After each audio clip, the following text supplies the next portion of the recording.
who you called, when you called them, where you made the call from. That type of data collected en masse can reveal an awful lot of information about you. The United States of America has become the United States of surveillance, says former FBI agent Mike German, just one of many ex-intelligence agents fighting back against the eyes and ears of the NSA. You have Democratic presidents, you have Republican presidents. We all want to know what everybody else is doing. Spying is in the American gene pool. It may have started in our genes, but as Press TV reveals, it's become a big business. It turns the whole world against us. The battle is on between a government that believes it has a right to spy on everyone and a world that is fighting back. This is the truth. This is what's happening. You should decide whether we need to be doing this. America's surveillance state.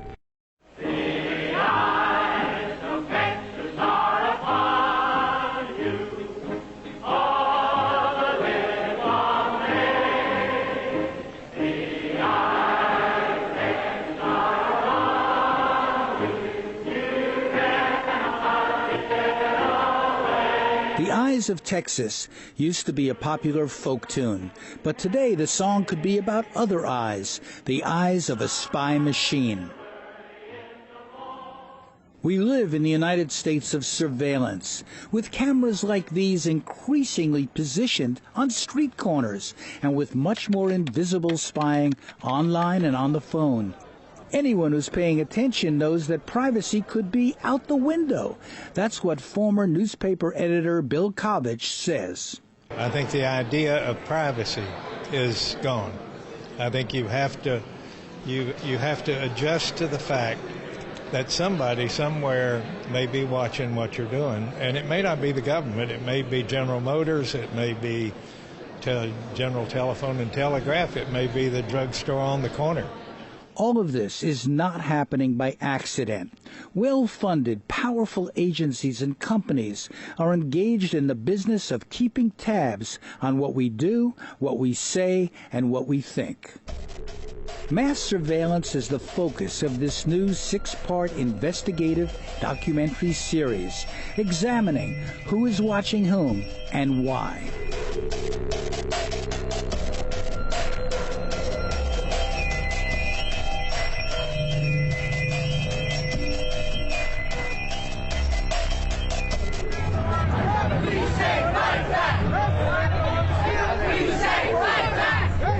Some Americans are up in arms, including an internet entrepreneur who says government spying could be a first step towards a police state. Alfredo Lopez. Let me put it this way. There is in the United States all the technology, from drones to computers to surveillance to day-to-day camera surveillance all over the country. There is a structure and apparatus for a police state. The United States is not a police state. That is clear. We are not that.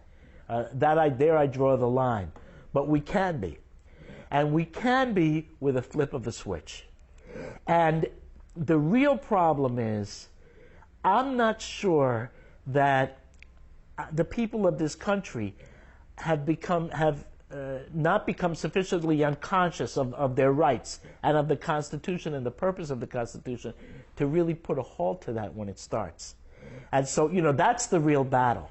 Others believe spying is now a big industry, more about money allocated out of fear than stopping terrorism. Sam Antar is a convicted felon who says there's a corporate angle.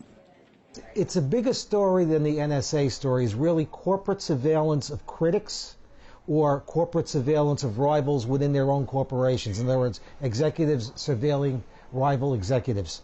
These companies are looking for the Edward Snowdens in their own world. Yes. To many in the world today, the face of America has a big nose for sniffing and sifting mountains of data, phone calls, emails, and texts, and with many mouths silenced by paranoia to keep what they decide is secret, secret. Even high-tech sector executives are deeply troubled. I'm incredibly disappointed. Truthfully, I had become disappointed over the last couple of years. I strongly had suspected this, like many others, that this was happening. But what I had not realized is that actually now we've created a situation where all commerce is unsafe, all communications are unsafe. You know, the most things that we had expected to be actually have some level of protection completely eviscerated. Just like Toys R Us is one of our biggest stores for kids, Secrets R Us has become an American obsession and now an explosive and divisive issue that affects people all over the world. It's important that the U.S. is embarrassed by this, because there isn't a way around it. They should stop it. They should stop in deceased. They should sign a treaty saying they will not conduct cyber war. They should sign a treaty saying they will respect the human rights of the whole world. Taken together, America has become a surveillance industrial state, where everyone's business has become its business, and where one huge U.S. intelligence agency has been given the sanction and unlimited amounts of money to spy on the whole world. In this series, you'll meet a former undercover FBI agent who says government spying is out of control. We want the intelligence agencies and the law enforcement agencies to have power to go after people who are doing harm. But these programs are being done regardless of any suspicion of wrongdoing. And a computer whiz who did the same kind of specialized secret work that whistleblower Edward Snowden did, but for the military. Well, I mean, when you work for the government, you're like, hey, I'm here to do a job. You know, and at the end of the day, go home and make sure the job's done right. And it's really that simple. And the federal government has a lot of really outstanding people that work for it. I mean, high-end, high-level. They wake up dedicated to make sure that it's done to the highest level you can imagine. But sometimes you just have people that just do their thing. You know, they become upset with what they see. You will also hear from Edward Snowden's personal lawyer, who says that his leaks to the public were leaks of conscience. You know, Edward Snowden has no desire to harm his country in any way. He believes that he's still on the side of his former colleagues, but they just don't see that. We've tilted too far in the direction of collecting information on innocent people. At the same time, writer Andy Greenberg of Wired magazine says Snowden's revelations are leading to reform. It seems that he's their worst nightmare, a kind of genius employee gone rogue. What I do see that's kind of remarkable is that his leaks are already starting to inspire reforms. Even as the government, the Department of Justice, calls for his imprisonment, the president himself is talking about how the NSA needs to be reformed based on what he's released. Going forward, I'm directing the Director of National Intelligence, in consultation with the Attorney General, to annually review, for the purposes of declassification, any future opinions of the court with broad privacy implications, and to report to me and to Congress on these efforts. Stopping mass surveillance is also an issue that is building in intensity. I cannot stand this anymore! As a mother, as a daughter, I cannot try to explain this situation to my children. This is an effort that's uniting strange bedfellows from across the political spectrum. I'm proud to sound here with Democrats, with Republicans, with progressives, with libertarians, because this is not about right and left. This is about right and wrong. In this series, we'll tell you what NSA really does, how it works with telecom and internet companies, and the threat it poses to a free press and democratic values. It's not only a violation of freedom of the press, it's a violation of the public's right to know. Information is the oxygen of a democracy. It's not just about participating in democratic processes. It's about being informed. That's what makes democracy meaningful. And when we don't have that information, when a very powerful entity, the government, has the information and the people don't, that is not a very healthy sign. We will also show you how whistleblowers, hackers, and activists are fighting back and winning support worldwide. There's been a kind of cat and mouse game between the surveillers and the surveilled that's been going on for decades. And what WikiLeaks, I think, was the first to show is that the mice can have some small or even large victories despite their lack of resources. Now, we see that the cats have cracked down again and that the surveillance state has responded. But then Snowden, appeared as another win for the mice. So, I think that this is going to continue, these sort of, a kind of tit for tat. But it does seem that these revelations by the mice, these moments when we learn, when transparency wins out over secrecy, essentially, are getting bigger over time. Even as protests mount, the United States government still supports a vast cyber spying program. What I've been very clear about is that there has to be a narrow purpose to it, not a broad-based purpose, but it's rather based on a specific concern around terrorism or counterproliferation or human trafficking or something that I think all of us would say has to be pursued. President Obama has called for some minor reforms, but critics are not satisfied.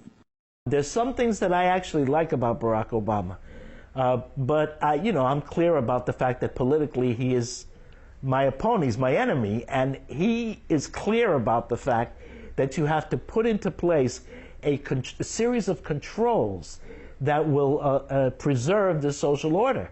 That's the only purpose for this stuff. Many in the media have been challenging the power of the surveillance state too, relying on leaks because they can't always get access to insiders who are afraid to speak. The NSA has invited some journalists in, like for this pro-NSA CBS 60 Minutes report. The agency gave 60 Minutes unprecedented access to NSA headquarters, where we were able to speak to employees who have never spoken publicly before. Full disclosure, I once worked in the office of the Director of National Intelligence, where I saw firsthand how secretly the NSA operates. Senior correspondent John Miller later left the network to join the New York Police Department as an intelligence official. Miller asked some softball questions, ostensibly trying to understand what the NSA does and doesn't do. You don't hear the calls. You don't hear the call. You don't see the name. You don't see the names. You just see this number called that number. This number, the to from number, the duration of the call, and the date time group. That's all you get. And all we can do is tell the FBI that number is talking to somebody who is very bad. You ought to go look at it. Later, a widely read website showcased another interview by HBO comedian John Oliver asking, what does it say about the U.S. press that the toughest interview Keith Alexander has is from a comedian? It's been said that your motto was collect everything. Is that true? For specific problems. Right. But you do understand that collect everything is also the motto of a hoarder. That's the fundamental principle which ends up with someone living alongside 1,500 copies of newspapers from the 1950s and 6 mummified cats. Former officials like General Alexander were off limits to our series, as Vanny Vines of the NSA made clear, rejecting our request for a tour. Thank you for writing. Given the volume of such media requests, we can't assist you at this time with your project. The NSA had been created in secret and designed to be invisible, although it's hard to hide more than 30,000 employees with a vast number of buildings. Their tightly guarded headquarters here in Maryland covers more than 325 acres. They have a small army to protect it from enemies, foreign and domestic, as well as their own fire department and SWAT team.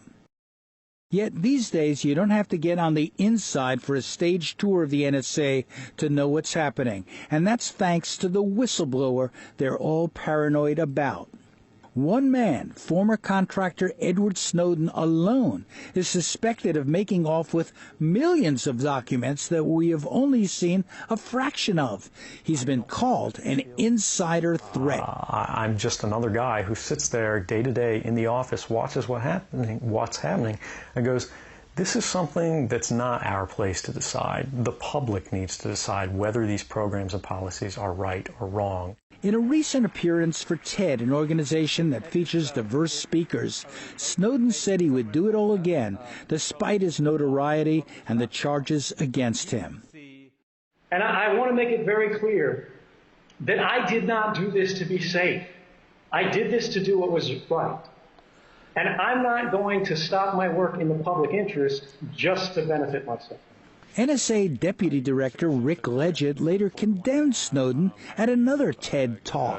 I do not like the way that he did it. I think there were a number of other ways that he could have done that would have not endangered our people and the people of other nations through losing visibility into what our adversaries are doing. But I do think it's an important conversation. Snowden's secret files have sparked a global controversy and debate about the role of American surveillance that seems to have the world as its target. It has fueled debates in almost every country.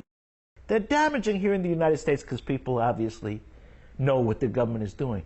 But the damage done internationally is spectacular. Not only did they get a lot of governments really upset with them, that they can patch over, but masses of people throughout the world know that the United States government is surveilling them, and this is a major problem for them. Much of the focus of public anger is directed at this vast agency known by its three initials, NSA, the National Security Agency, also called a shadow factory or an enigma wrapped in a riddle. The author of this book, journalist James Bamford, has even made a documentary about the NSA for a public TV science series. For those in the know, the joke was always that NSA stood for no such agency. For those on the inside, the joke was that NSA stood for never say anything. Bamford and a small army of critics are now dueling with former NSA officials and their defenders. Lawyer Robert Litt works for the Director of National Intelligence and downplays the dangers of the NSA. The intelligence community and the executive branch is subject to significant accountability. We have accountability to the Congress. People may question whether that accountability is good enough, whether it's structured properly, but we still have a degree of accountability, and the President, of course, is ultimately accountable to the public. The NSA is trying to convince the public that it's not dangerous, but at the same time it's become obsessed with dangers within, a so-called insider compromise that is now consuming their attention. In the post-Snowden period, the U.S. government is facing a big problem internally to deal with what they call insider threats. As many as 4,000 people they suspect of perhaps getting involved in leaking documents or being an insider threat. On the other hand, they have a problem from Congress and the media, which is denouncing the NSA and denouncing surveillance. So they've come up with a new term and a new program. It's in this report here, National Security Through Responsible Information Sharing. Now, what does that mean? It's not really clear, but the idea is to coordinate the intelligence community and to have the people in Washington linked up to the people at the local level, even at the tribal level, on Indian reservations to try to create an integrated police state apparatus. At least it could be used for that, although right now it's just for responsible information sharing. And one of the things about this book that I found interesting was the acronyms, the nicknames of all the organizations that are part of this network. 6 pages of acronyms of organizations in the responsible information sharing environment. To explore the mentality of analysts and tech wizards who do the same work that Snowden did, we met Brad Sumrall, a darknet programmer and former military intelligence contractor. That you were, in a way, doing what Ed Snowden was doing at one point. Can you tell us about that? Basically the exact same job. I mean, depending on what government building you're in, I mean, it's still the same thing. It's the same rack of servers. You still have the SIPR net there. You have the regular Garrison internet. If you went out into the field, you have the tactical internets or networks. So when Snowden was monitoring information of various kinds, he had, I guess, clearances. Did you have clearances as well? Mm-hmm. Yep, and he was on the SIPR net. So in doing all of that stuff, were you very conscious of the material that you were dealing with being of a high security nature? Mm-hmm. Oh yeah, you have all the sensitive databases right there. Even as intelligence agencies try to keep their staffs in line, reporters have become another enemy and maybe a bigger threat, with many hard-hitting reports winning major media prizes and pitting leaders of the mainstream press against the lack of transparency by the NSA. He said awarding the Pulitzer to Snowden enablers is a disgrace. Anything you'd like to say back to him about that? You know, I mean, I look at Peter King's condemnation as an enormous badge of honor. Why shouldn't you, Mr. Greenwald, be charged with a crime?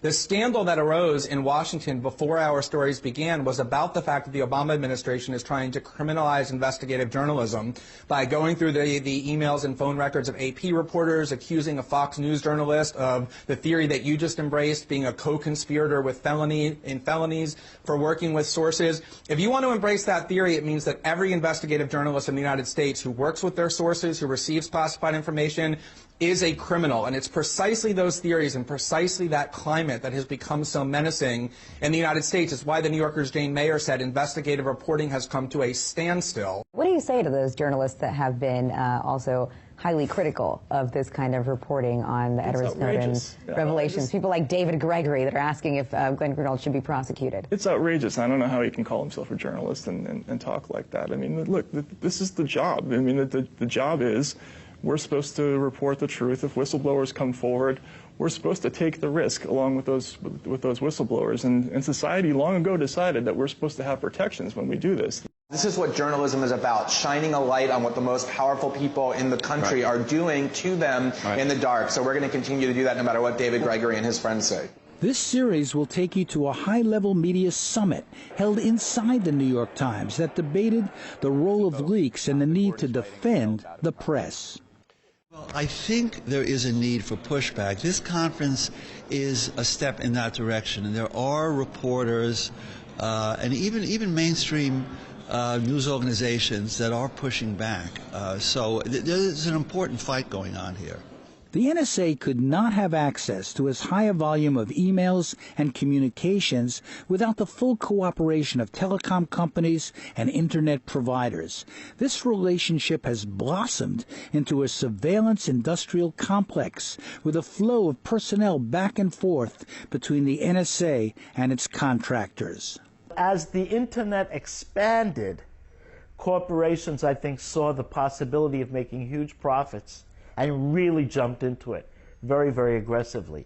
But the important thing to note is that the real heavy-duty corporate involvement in the Internet is only about 6 or 7 years old. That's when they've really swept in. Events like 9/11 enabled the NSA to grow into a $60 billion enterprise, with 70% or $42 billion going to contractors, some led by former NSA executives. In October 2001, the NSA had only given 55 contracts to 144 contractors. By October 2003, that number had grown to 7,197 contracts for 4,388 companies. Snowden had been an NSA employee who left to work for a company called Booz Allen Hamilton, run in part by a former NSA director. Private companies like these were given access to the NSA's top secrets. This also led to an expansion of spying, even as government studies found that the FBI and CIA screwed up by not applying the intelligence they had but couldn't process to stopping 9/11. Under pressure from President Bush and Vice President Cheney, the agencies decided that traditional legal restraints no longer mattered. So immediately after 9/11, it was somewhat shocking to me that there was a general feeling that was being expressed that the rules didn't matter anymore, that the FBI had been unleashed, and we were now allowed to investigate who we want and not worry about the legal restraints. And it concerned me greatly because I knew from the history of the FBI that that would lead the FBI into a dangerous area that was going to impact the civil liberties of innocent people and not improve security, in fact, even harm security, and I think that's essentially what's happened. Keep in mind, the Patriot Act is what allowed them to grow. They were so, kind of insignificant. They did so few little things, but then all of a sudden they became the #1 with a big, fat check. In addition to their huge budgets, technological supremacy, and backing from key politicians who are supposed to exercise oversight, NSA had always counted on support from a fearful public. That's changing, says attorney Ben Weisner of the ACLU. I think they're so used to getting their way, they're so used to being able to invoke the threat of terrorism and having everybody roll over, that they're surprised by this environment where those kinds of dangerous threats are not scaring the public into submission. But ultimately this is about what they do and not what they say. And I don't think that there is a great defense. No, nothing new for me, because back in the 1980s it was common knowledge that the NSA was using many of the same tools that it's alleged or it's come out to have been using today. Why do you think that is? Why are they doing what they're doing? It's not an ideological issue, because you have Democratic presidents, you have Republican presidents, you have the far left, the far right. They all agree on one thing. We all want to know what everybody else is doing. So spying is in our gene pool. Yeah, spying is in the American gene pool, unfortunately. Coming up next, more on how the NSA does what it does. We'll tell you about its collection program that enables it to spy on the internet and all of us. You have a right to know what they're doing, and we will tell you.